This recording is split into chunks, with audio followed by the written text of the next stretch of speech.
Most people's warm-ups are just jumping on a bike, pedaling for a few minutes, and then wondering why they're not performing. Today I'm going to show you the exact system we use to warm up perfect every time. It's a very simple 4-step framework that we use every time, make our warm-ups super effective and get the most out of our athletes each time. Or if you're in Geelong, come down, book a free session with us, or if you're not in Geelong, comment warm-up and we'll send you the framework for free. We're going to use our ramp protocol. R stands for raise the heart rate. Any one of the ergs work great. Bike, ski, row. You can even do something as simple as a run, skip, lunge, do some kettlebell swings, anything like that, just nice and simple to get the heart rate up. 2 to 5 minutes is a great place to start with that.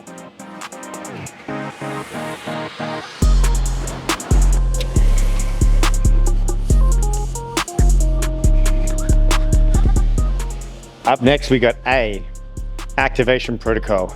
This one takes a little bit of thinking, but when you get it right, it's relatively simple. We're looking at the movement and we're just going to break it down per joint and then copy that movement pattern. For example, if I'm doing a squat, my knee is bending, my hip is bending, and my abdominals or my back, my core is remaining rigid. So that means I want to bend my hip, bend my knee, and make my core more rigid. A couple examples of that. If I start at the bottom, I could bend my knees,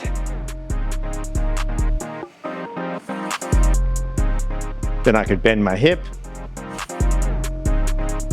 and I could keep my core rigid by doing something like a plank. It can be as simple as that. 10 to 15 reps, a couple rounds of that until you feel those movements getting in.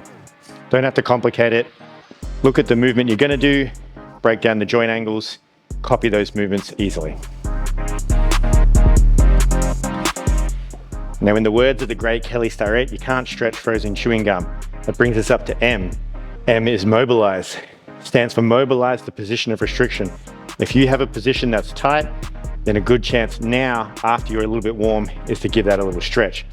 You can do this either dynamically or statically. You pick your poison. Nothing's too crazy here. Let's say, for example, I want to be able to open my hip and close in here. So my 2 stretches I could do in the exact same spot. The classic couch stretch, open the hip, then I can just simply move that into classic hamstring stretch, closing the hip. I'd switch sides and then I'd be ready to roll. Our last movement in our ramp protocol is the P.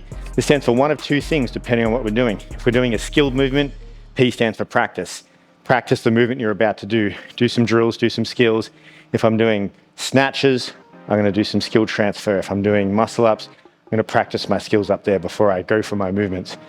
If I'm doing a lower skill movement, we're still sticking with our squat example, it's going to stand for potentiation. The idea here is that we produce as much force as possible to increase the muscle fiber activation by doing something dynamic. In our example of a squat, a box jump or a kettlebell swing are dynamic movements, so we could do either of those 2. A lot of people make the mistake here of trying to do too many reps.